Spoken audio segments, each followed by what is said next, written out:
Hi, I'm Tyson Franklin, and welcome back to this week's episode of Podiatry Marketing. With me, as usual, is Jim McDannald, aka Big Jim Mac. How you doing today, Jim? Tyson, I'm doing well. Excited to chat with you here. We're closing in on 200 episodes. So, Oh, it's not far you know, away. it's, no, to 200 is pretty big number. So yeah, it's exciting times here at the Podiatry Marketing Podcast. Yeah, I will tell you one thing. At Cairns at the moment, it's wet, and it's that wet. If the big guy down the road with the big beard starts collecting two of every animal, I'm going to start panicking. That's how wet it is at the moment. It's arc weather, huh? It is arc weather. I reckon Noah would look at this and go, "Yeah, this brings back memories," because it is very wet. So, what are we talking about today? Yeah. So today we're going to jump into, in the past we talked a little bit about pickleball and some Yeah. opportunities for marketing and around pickleball. I think a lot of people that are in clinic and have a practice are aware of runners, but I think there's really been an uptick here in the last, basically, kind of during the pandemic and post pandemic, of what they call these kind of run clubs or kind of jogging clubs, where it's kind of a mix of exercise and kind of a social aspect of things. The younger generations aren't always going to bars and clubs and hanging out. There's all kinds of statistics, at least in North America, where people are drinking less and less alcohol, but people are working longer and then doing exercise and trying to find ways to be social. So I thought we could maybe, talk about some different ways to maybe get market to these folks and some different tactics between kind of, one-to-one marketing versus kind of one-to-many. Yeah, I think it's an important point you make there too. It's as business owners, it's really important to just keep track of trends, how things are changing, how younger people, and not just younger people, but even I'm a little bit older than you, Jim, but even just the different ages, how we do things differently compared to the next generation coming through and the next one basically from there. So if you're a business owner, keep track of all this, and Jim will explain why. Yeah, so I think the first top part that to kind of jump into is the kind of building trust through one-to-one conversations. There's different ways about doing this. Obviously, if you're a runner yourself, you can, maybe attend some of these run clubs just as a kind of socially to see what it's like. Obviously that gives you an opportunity to talk to people one-on-one at these events, but they're going to trust someone else that is a runner, maybe a little bit more. So, but even if you're not a runner, there's some different ways to kind of make yourselves available to these clubs, or maybe the club is associated with the store. So maybe it's a quick, 5-minute conversation with the owner, kind of maybe you have a half day where you can go in and visit a bunch of different running shoe stores and kind of get a sense of, do a little background information if they have any run clubs or any, running groups associated with their store. But it can be a really kind of a powerful way to kind of get out there and talk to folks one-to-one, as opposed to like, just kind of like doing kind of generalized marketing. When you have more time than money, kind of making those personal connections can be really, really big. Yeah, and I think what you said is really important, that if you're a runner, I think it's just logical, you're probably going to know a whole pile of other running people. But if you're not a runner, which I am not a runner, but I think it's important that even if you just look like a runner, so on the outside, I actually look like I could run, but I don't. And this was an episode I did on the Podiatry Legends podcast where I had one of the guys, and we were just talking about fitness and health in podiatry in general, that as a health profession, I think it's important that we pay a little bit of attention on our external appearance. Not that we should be vain and, look, I have ripped abs, but just be mindful of how you're seen by the public can either open or close doors to certain areas.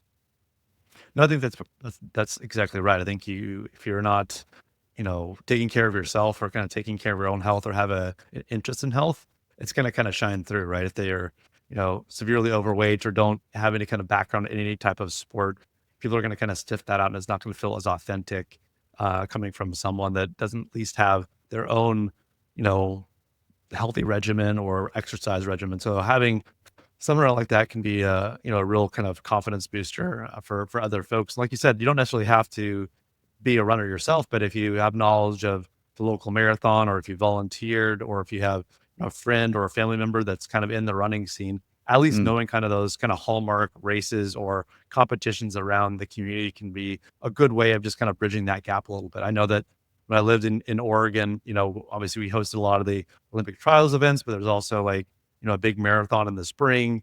There were some other races throughout kind of the racing calendar, which were kind of well-known events where a few thousand people would show up at them. It's something called the Butte to Butte over 4th of July weekend. So just knowing kind of what those events are going or are happening, whether you volunteer them or not, kind of gives you a baseline to kind of talk to these people and talk to these runners about. Yeah, I think it's important. So why does this work so well? I think it works really well because one, like you said, you're kind of building trust with folks. Like you're not just kind of Yeah. like, coming off the street and not knowing things. And when you do have kind of a knowledge of, the sport or, you've done the stuff yourself, you just have kind of, it's going to feel a lot less salesy in a way, right? Like someone says, oh, my Achilles have been bothering me. If you are a runner yourself or you're knowledgeable about it, they're much more willing probably to kind of ask you questions or feel open to discussing those things with you. Okay. So what's next? What should they do next?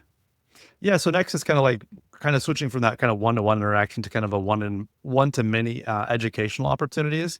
And I think we may have brought this up previously, but I think it's always good to remind you our listeners out there is that, it's great to have one-on-one and positive relationships with people, but you're trying to sometimes find those kind of connectors. Where are those, whether it's like a run club or other places, what is the one opportunity where you can get in front of 10, 15, 30 people all in one shot and really just kind of get yourself out there. It's going to save you time. It's going to, obviously be beneficial for the people you're talking to, but whether it's like a 30-minute injury prevention talk at a local running shoe store, talking to these different run clubs, they're not associated with the run store. I think that's a great way to kind of establish your kind of authority and expertise in a way to really kind of like endear you to that group. Cause if you're coming in and, obviously being willing to kind of provide some of your own time up front and show that you do care about, their well-being and the kind of community of athletes and runners that they have. It's just a great way to kind of make connections there. So, there's different topics you can discuss. Obviously, when you get in touch with these different run groups, there's different websites you can check out. But, kind of talking about these kind of related topics that have an impact on them. Maybe it's, avoiding training mistakes when you're doing a marathon. When you position yourself as a go-to expert, it's a great opportunity to really kind of move in that direction. Yeah. And I've done a few of those things you've mentioned. I've gone out and done a talk to run groups about common running injuries. Might have been 20, 25 people in the room, and guaranteed every time I did one, you would get at least half a dozen of those patients, maybe get 2 or 3 that week, and you get another couple over the next couple of weeks. They would come in.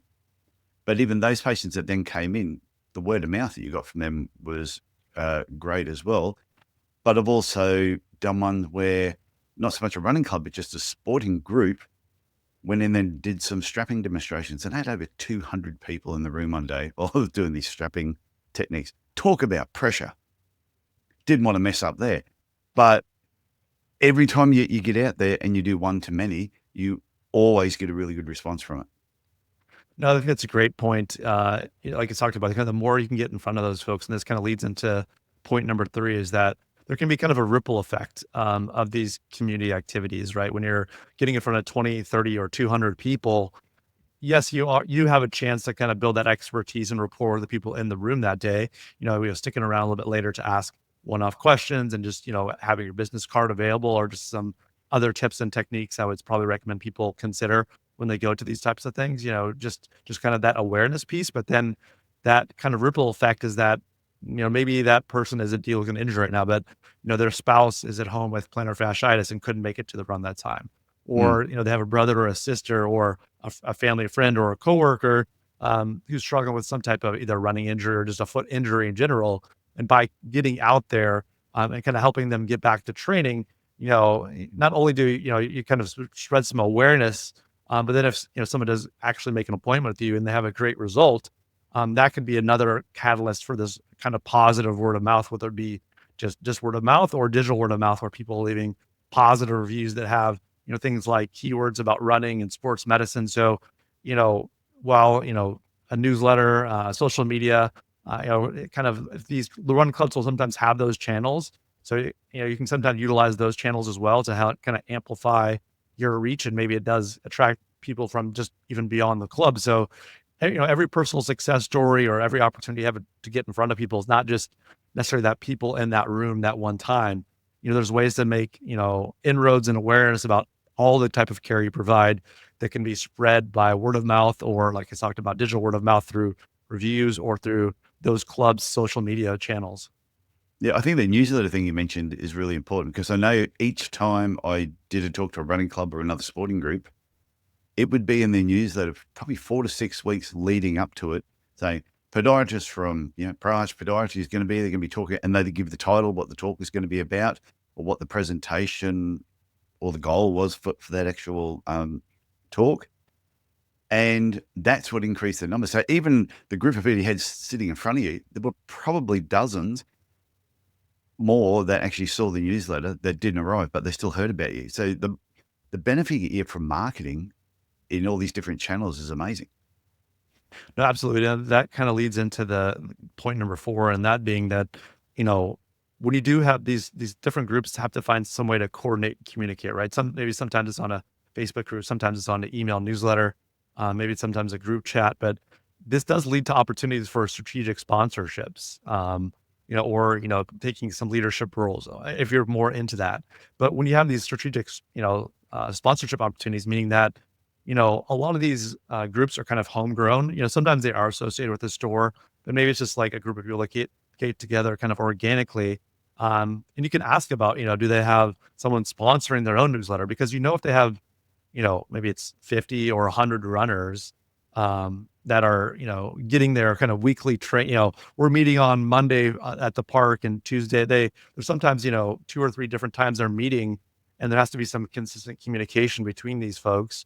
If you can sponsor that newsletter, our newsletter sponsored by Tyson, Tyson Franklin Podiatry, Yeah. and having your logo there and a link back to your website about how to make an appointment, or like you said, or if it's just some one-offs in a lead up to a specific event, that sponsorship can be a really, really powerful way. Maybe it's your logos on the website, your logos, you're sponsoring the newsletter. These people are going to get injured at some point in time, and they're going to need someone like you. So that's a huge opportunity. The other side of it is, if you don't want to do the sponsorship thing, is that if you do join the local club, if you do enjoy it, you show up weekly, you kind of become one of them, right? So, it gives you an opportunity to kind of be an important resource. You can't join every club, so I'm not, advocating that you have a Monday, Wednesday, Friday, different clubs and those things. But, if you do find a couple of clubs that make sense for your schedule and you enjoy going to, just showing that you're an active member of the club, and even getting into some leadership roles can really, not only do you have that medical expertise, but people see you as an important part of their own community, and they're probably more likely they're gonna see you more often, they'll be more aware of you, and that could probably lead to additional people coming to into your practice. But it's even if you don't want to take it overly serious, whether you have park runs where you are? Yep, yep. There's park runs in Yeah. Montreal. And yeah, so there's a lot of park run groups that you can go there, and if you can't run a lot, you can just jog for a little bit, walk for a little bit, jog for a little bit, walk for a little bit. But as you get to meet people, it becomes very social. They will ask questions, you'll be able to answer them, and you'll get word of mouth from there. But do you have the Hash House Harriers as well? That's something that they had, I think, in Portland when I was there. I don't think we have that in Montreal. Yeah, they're drinkers with a running problem. That's Yeah. that's how they describe themselves. So they run, but then they have social drinks afterwards. That's all part of it. They earn the drink. So that might be a group that will suit somebody. Yeah, absolutely. I think that's a great point. Um, Kind of for the last point, we talked a little bit about this, but I think it's being very strategic about kind of the events that you offer, whether these running groups or running stores, because there are some different kind of one-to-one opportunities, right? I think when you do go to provide a talk at a running shoe store, or at a running group, make sure you have plenty of information about who you are and what you provide, right? This is going to be stuff that people are interested in. They can take home with them, right? Like whether it's your business card, or maybe it's just kind of a brochure, or kind of maybe you would give people like a free or maybe a discounted rate on their initial consultation to come to your clinic. That can be really something that can be really, really, really important. Also, I've seen some different people do this, is having kind of a runner's night at your podiatry clinic, kind Mm. of open, almost like an open house for runners, at your clinic so they can get a general sense of, you know, introducing it to them about, and you can kind of tailor make it a little bit more specifically as opposed to like a, I would say a generic open house, but just an open house for everybody where you're kind of having to talk about maybe nail care, surgery, other stuff. But when you kind of have an open house for runners at your clinic, you can really tailor make it to, specific running issues you've dealt with, or kind of giving people a general sense of like what it's like to have them come in there. And then they'll already have been once inside your clinic, and there's kind of that less, I wouldn't say like apprehension, but that kind of the nerves that people have sometimes about not seeing, is this doctor legitimate? How are they going to treat things? They can kind of get that out of the way and have a general sense of who you are, and that you might be able to help them because of, just kind of the look and feel of your practice and how you're describing how you take care of runners. So I think, don't let visibility kind of stop, awareness of your clinic, but also create some different pathways for patients to get to know you, build trust, and show up in your clinic. Yeah, and I think it's really important too when you said about having the podiatry, not having them in your clinic. There's a lot of podiatry clinics that have so much on the windows and graphic design that you can't actually see inside the clinic. And I know some people have to do it because of depending where the sun is rising or setting, and I have seen clinics where there's a lot of sun, so they've had to block it out. But I know myself when I've considered going to business and I can't see in the business, the only way I can see in is I have to open the door. I'm actually a little bit apprehensive to do it. Whereas if I can actually see through the glass and into the business and I have a look around and go, okay, it looks safe, I'm more inclined to walk in. So if you've got a clinic that doesn't have a lot of exposure to inside the clinic, I think getting people in there on a podiatry night is a perfect way to break down that barrier, that little bit of fear that they may have. Yeah, there's all kinds of fear, right? People either they're afraid of doctors' offices in general, or there's like they think it's like a torture chamber or something. So Yeah, showing people the different kind of modalities, demonstrating, different things to them, just making them feel comfortable. So they're, they already had that first experience in your practice, is going to make it much easier for them to feel like, oh yeah, I've been there before. It seems like he knows what he's talking about. I'm happy to kind of go get treated there. yeah. And the other thing I want to point out, you mentioned it before about having a business card on you. If you have a podiatry clinic, you never leave home without your phone, never leave home without having one of your podiatry business cards on you, because there will be times you will just bump into people, it'll come up in conversation, and you can just hand them a card. And I know there's some younger business owners that go, oh, I don't need a business card. That's so outdated. And I'm like, it's not. It's, to me, it is still a very useful, simple tool, which is inexpensive. And well, my brother is a dentist. He used to be a fast bowler in cricket. You know what cricket is? I do. Like baseball, but different. And he used to always carry a couple of dental cards on him. He said the amount of times he would bowl to somebody and hit him in the head and they'd knock a tooth out and he could easily give them a card. But he said it just in general, you meet people at different places and they complain about a problem straight away. Bang, put his hand in his pocket and you pull out a card. So get business cards, people, if you don't have them. That's a great way to get patients though, knocking their teeth out with cricket balls. So Well, I did that at 10-pin bowling. I actually had the 10-pin bowling ball there and it slipped out of my hand and it landed on the other person's foot. And it was a 16-pound ball too. And it's gone bang. I thought they went, they complained. They said, what do you do again? I said, podiatrist. And they went, my God, he's trying to drum up business. And I thought, now that, not a bad idea. But it was accidental. sure. If you say so, Tyson, I believe you. So anything else you want to recap before we finish up? Yeah, I just summarize by saying, marketing to run clubs is all about kind of striking that right balance. One-to-ones let you kind of build deep trust, and it takes a little bit more time, but you kind of can build some trusted relationships. One-to-many gives you kind of that authority and scale. So when you kind of combine the both of them, you're not just a sponsor or a guest speaker, but kind of become a podiatrist that's known to runners locally, that they like and that they trust. That's going to really, really help you kind of gain a steady stream of new patients into your practice. So if you want to treat runners, I know that everybody wants to, but this is one way, a few different ways to, attract those patients to your website, and hopefully they'll schedule and book with you, and your practice will grow from there. I think the best thing about runners too is they're prepared to spend money if it's going to make them run better. Yeah, run faster, pain-free. They don't mind spending it. It is one group of sports people, even though they say running is a cheap sport, you just need a pair of shoes. But the people I know who actually take their running a little bit more serious and look after themselves, they buy really good shoes. They'll go through a couple of pairs a year. If they're prepared to do that, they're prepared to spend money on treatment to keep themselves running, because it's their entertainment. That's what they enjoy doing. Yeah, it's their mental health check and their daily kind of meditation, and kind of gets them out of the office, or kind of gets into a good healthy routine. But this has been a great chat with you tonight. I'm looking forward to upcoming episode 200, where I think we're going to have a very special, maybe even a magical guest join us for the 200th episode. So. Oh, well, we will be recording that very soon, and when we do, tell you, people, tune in for it. Do not miss episode 200. Okay, Jim, I look forward to next week when we're actually doing 200. It's going to be fun. Sounds like a plan, Tyson. Okay, talk to you later. Bye. Bye now.